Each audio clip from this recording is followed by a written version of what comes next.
오늘 10편 18편 1절부터 3절까지만 살펴보도록 하겠습니다. 네, 이거로 본문을 찾겠습니다. 10편 18편을 볼까요? 예. 1절부터 조금 긴 구절이지만 50절까지입니다. 그래서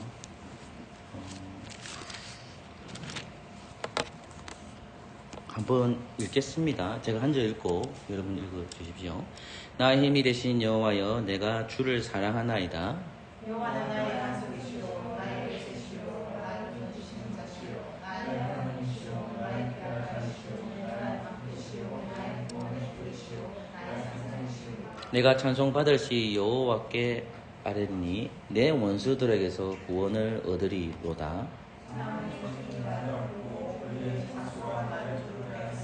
엄부의 줄이 나를 두르고 사망의 올무가 내게 이르렀도다.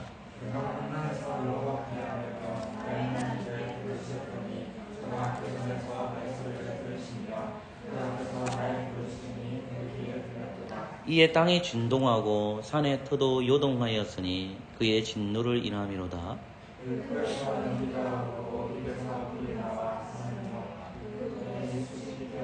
저가 또 하늘을 들이우시고 강림하시니 그 발 아래는 어두캄캄하도다. 저가 흑암으로 그 숨는 곳을 삼으사 장막같이 자기를 두르게 하시며 곧 물의 흑암과 공중의 빽빽한 구름으로 그리하시도다.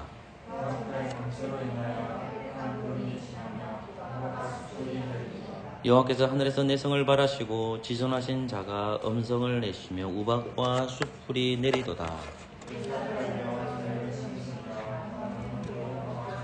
이럴 때 여호와의 구질함과 콧김을 인하여 물밑이 드러나고 세상에 트가 나타났도다.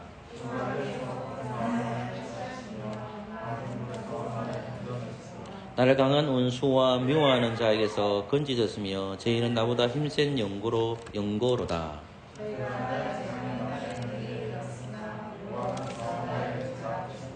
나를 또 넓은 곳으로 인도하시고 나를 기뻐하심으로 구원하셨도다.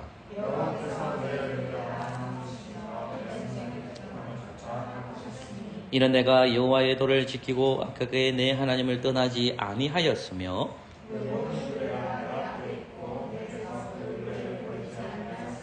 내가 또한 그 앞에 완전하여 나의 죄악에서 스스로 지켰나니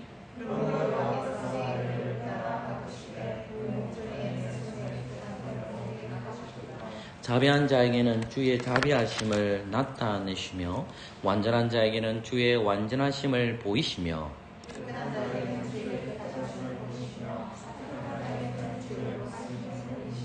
주께서 공고한 백성은 구원하시고 교만한 눈은 낮추시리이다.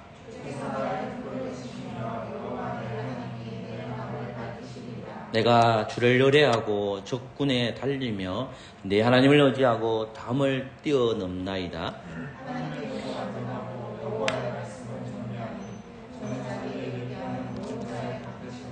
여호와 외에 누가 하나님이며 우리 하나님 외에 누가 반석이뇨? 나의 발로 암삽석 발같게 하시며 나를 나의 높은 곳에 세우시며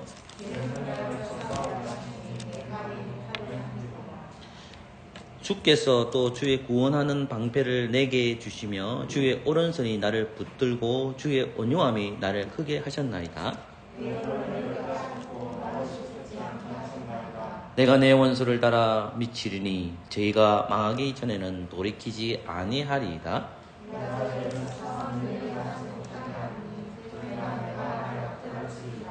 대저 주께서 나로 전쟁케 하려고 능력으로 내게 띠띠우사 일어나 나를 치는 자로 내게 굴복케 하셨나이다.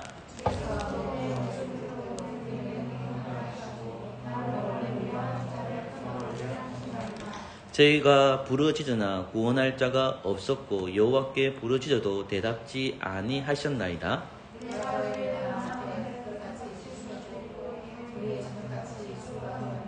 주께서 나를 백성의 다툼에서 건지시고 열방의 어뜸을 삼으셨으니 내가 알지 못하는 백성이 나를 섬기리이다.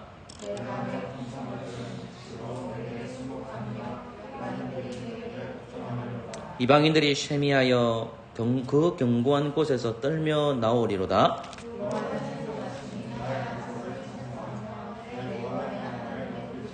이 하나님이 나를 위하여 보수하시고 민족들로 내게 복종케 하시도다.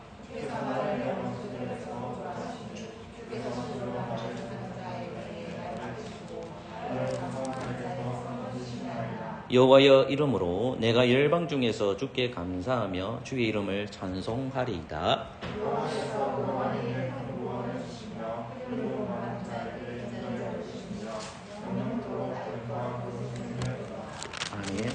아멘. 시편 18편도 다윗의 시이고 18편 자체는 시대적 배경을 18편 읽을 때 그 표제 제목에서 이미 밝히면서 시작합니다. 그것은 사무엘상 22장 내용과 거의 똑같은 내용이고요.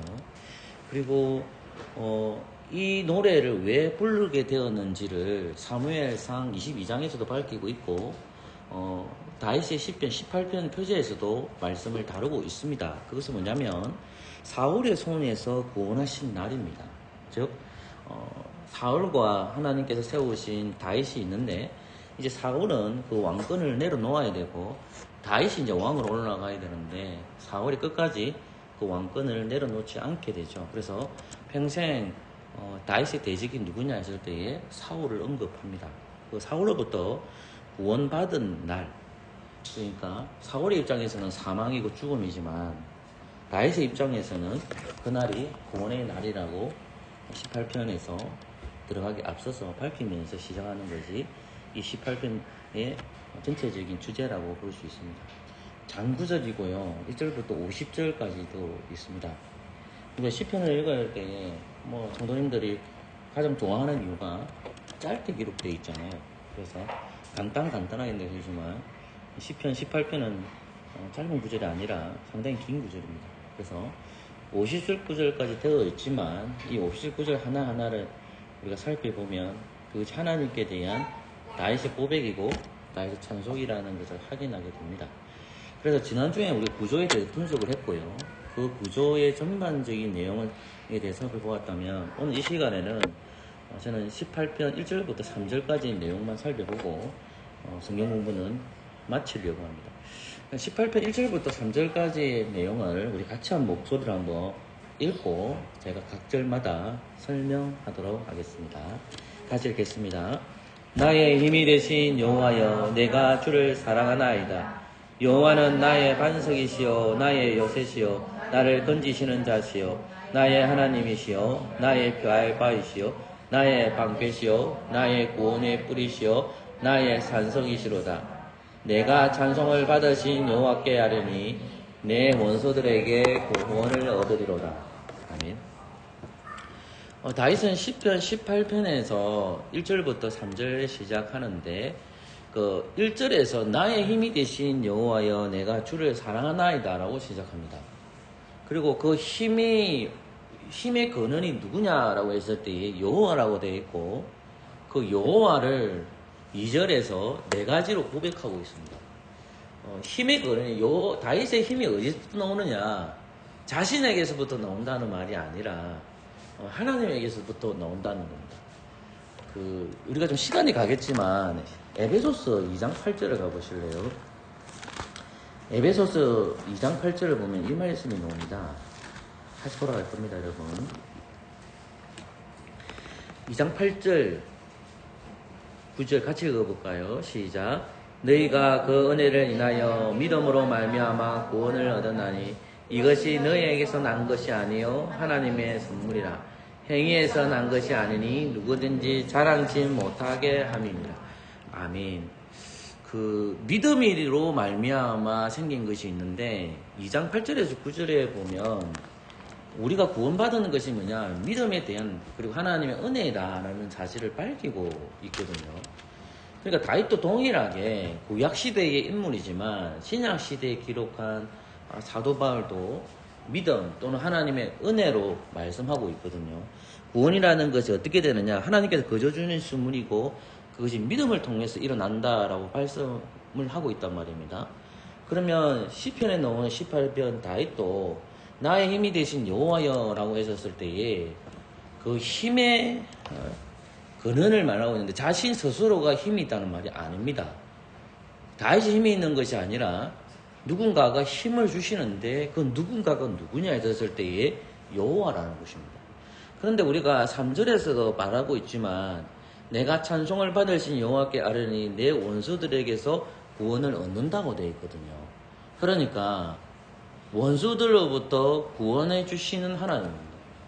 그가 지금 사울로부터 고의 무리로부터 고난을 당하고 있고 생명의 위협을 느끼고 있는데 이 사망과 엄부에서 죽음에서 구원을 일으켜 주시는 분이 자신에게 힘의 근원이시다라고 말하고 있는 겁니다.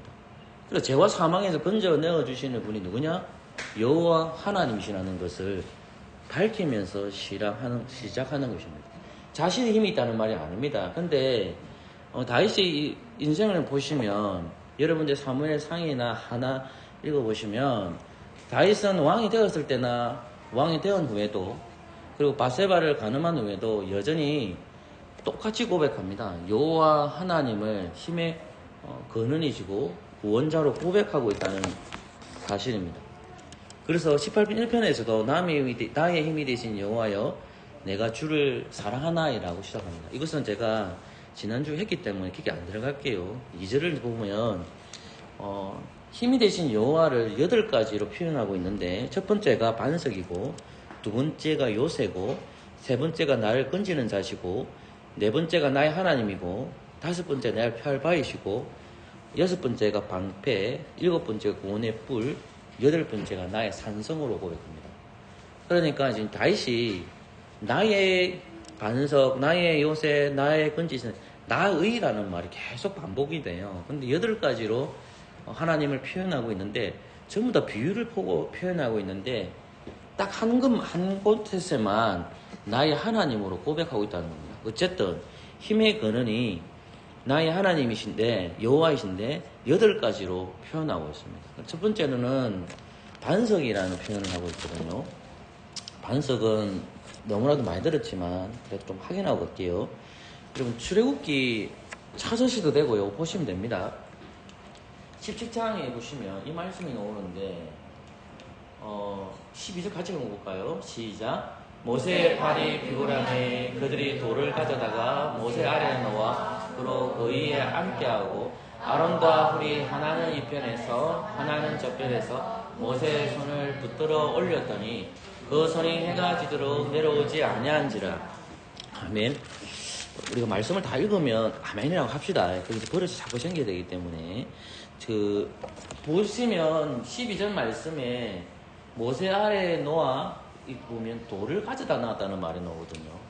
그래서 18절에 보면 하나님을 나의 반석이라고도 고백하고 있고 나의 피할 바위라고도 표현하고 있습니다. 그래서 저는 반석과 돌이 단어적 의미는 다른데 이것이 동일한 뜻을 가지고 있거든요. 그것은 뭐냐면 하나님께서 언약 백성들을 굳건하게 지켜주신다. 피할 곳이다. 안식처다라는 말이 돌 또는 반석으로 표현되고 있습니다. 그래서 반석이라는 말과 피할 바위인데 제가 바위는 찾지는 않았고요. 반석을 가지고 이야기를 좀 하도록 하겠습니다. 그래서 피할 바위는 안 하겠다는 말입니다. 그러나 돌이라는 것이 오기 때문에 돌 반석으로 이해하셔도 괜찮습니다. 자, 그러면 돌을 가져다가 모세 아래 놓았다는 이 말씀이 중요하죠.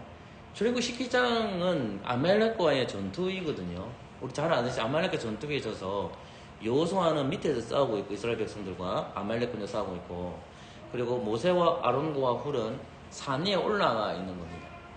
이쪽으로 보셔야 됩니다. 산 위에 있습니다. 그 산 위에 있어서 특별한 행동하는 뭐냐면 돌을 가져다가 모세 아래 놓았다는 것이 굉장히 중요하죠. 그리고 양쪽에는 아론과 훌이 있다는 겁니다. 근데 우리가 하는 행동이 뭐냐면 돌을 가져다 놨다는 것이 중요하죠. 그래서 그러면 돌이라는 것이 어떤 것을 의미하느냐 했을 때에 본문을 계속 찾아보면 이런 말들이 나오죠. 그러니까 가장 결정적인 구절이 고린도전서 10장 4절입니다. 같이 읽어볼까요? 시작. 다 같은 신령한 음물을 마셨으니 이는 저희를 따르는 신령한 반석으로부터 마셨음에 그 반석은 곧 그리스도시라. 아멘.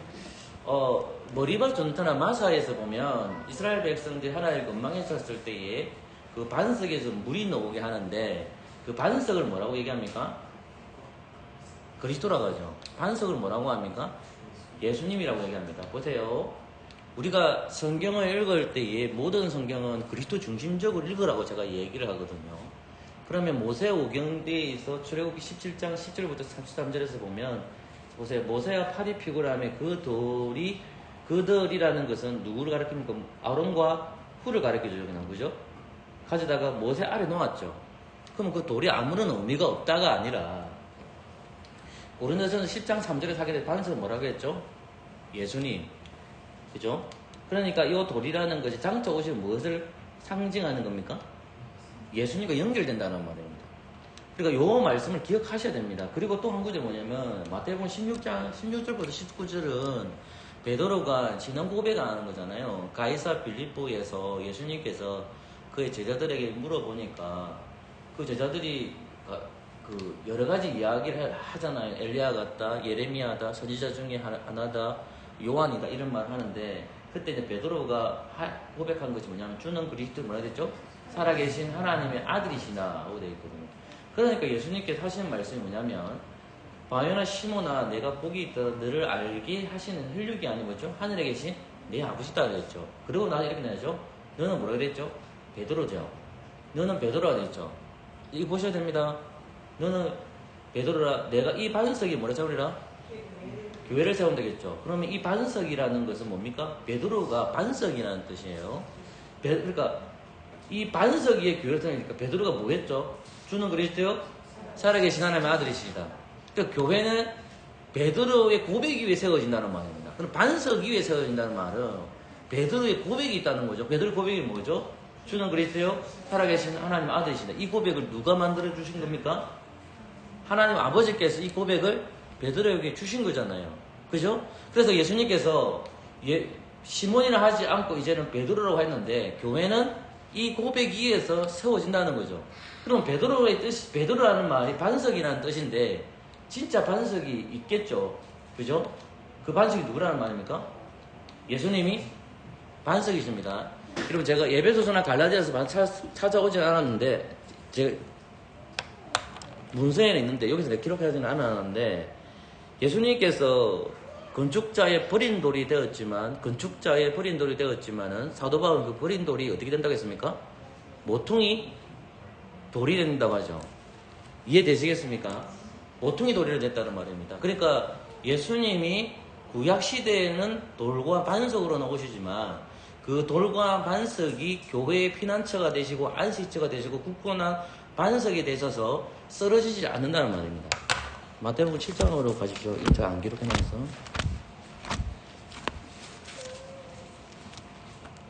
마태복음 7장입니다.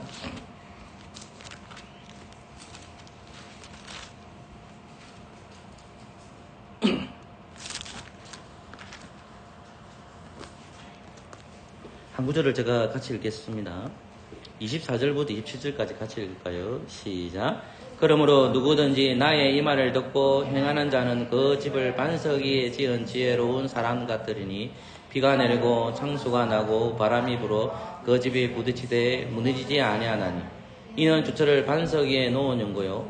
나의 이 말을 듣고 행하지 않은 자는 그 집을 모래 위에 지은 어리석은 사람 같으리니 비가 내리고 창수가 나고 바람이 불어 그 집이 부딪힘에 무너져 그 무너짐이 심하니라. 아멘.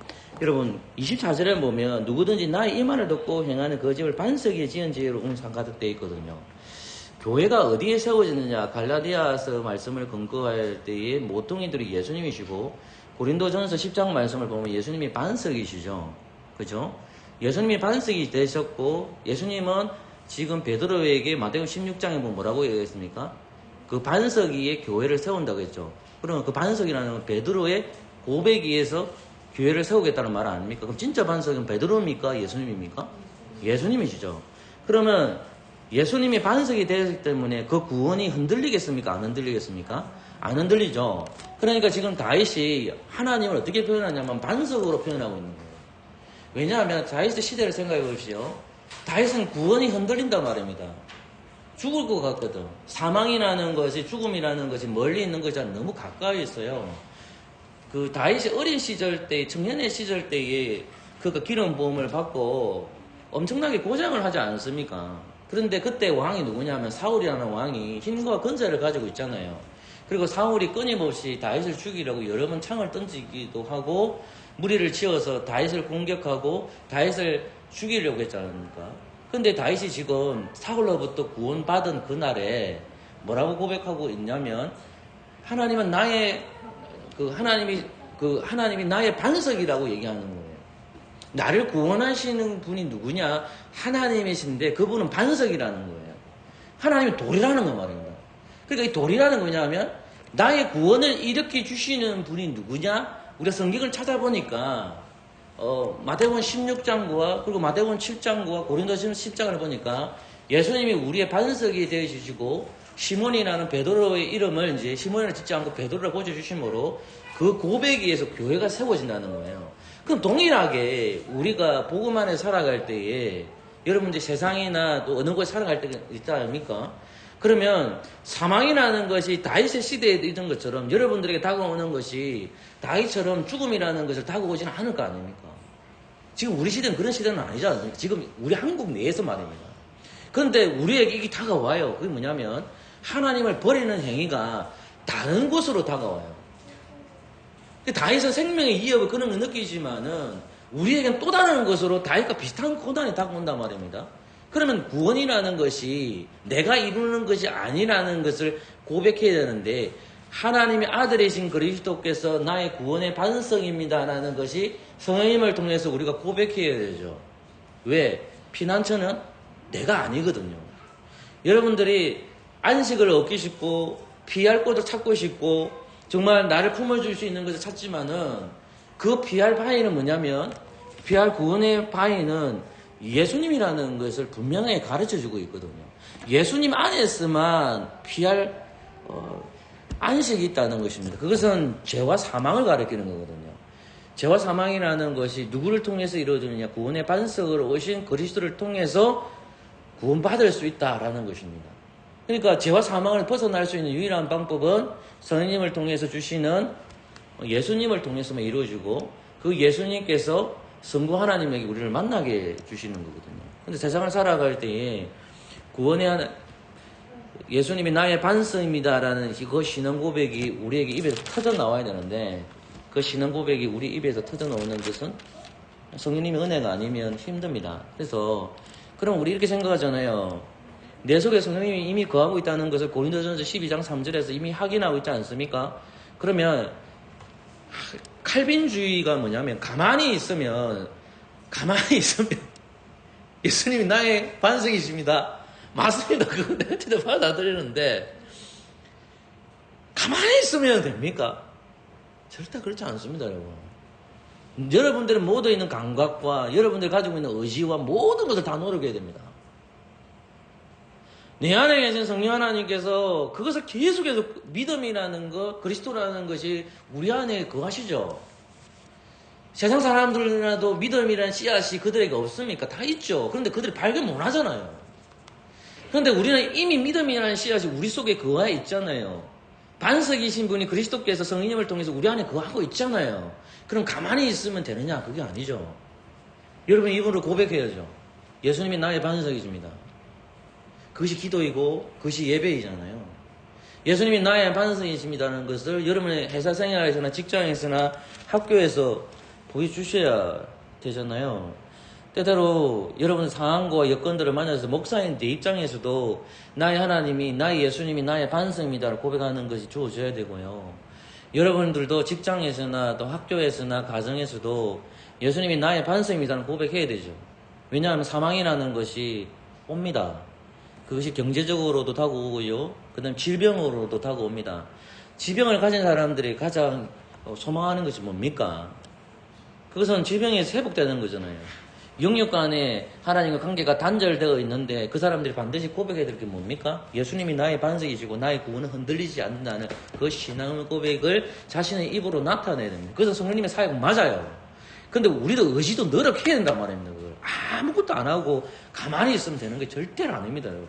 그러니까 결국은 다윗이 하나님을 가리켜 나의 반석이라고 고백했었을 때에 그 고백은 결국은 구원의 하나님을 바라보고 있다는 것이 굉장히 중요하죠. 우리도 동일하게 예수님이 나의 구원주이시라는 것을 고백한다면 우리의 신앙에서도 삶에서도 그러한 반석이신 하나님이 나를 구원해 주시고 나를 이끌어 주시고 내 구원해 주시다는 것을 고백하는 자로 나아가야 되겠죠.